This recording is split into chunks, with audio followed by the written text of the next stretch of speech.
តបពន់លៀនតើមានអ្នកណាម្នាក់ដែលយល់ថាវាមានប្រសិទ្ធភាពជាងនេះទេ20ពាន់លាន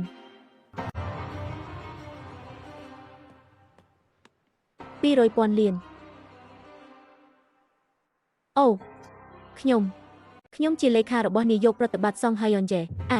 អ្នកតំណាងបាននិយាយថាហេរីរបស់ដែលលោកស៊ីចូលចិត្តពួកគេទាំងអស់គ្នាបានទទួលការធ្លាក់ចុះមួយគាត់បាននិយាយថាគាត់នឹងឲ្យវាមកខ្ញុំជាអំណោយសុងជុនជេ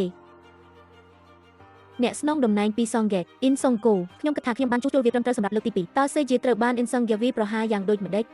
ពិតជាលោកសងតើអ្នកនៅទីនេះទេខ្ញុំចង់បង្ហាញការដឹងគុណរបស់ខ្ញុំដោយផ្ទាល់តំណាងរបស់យើង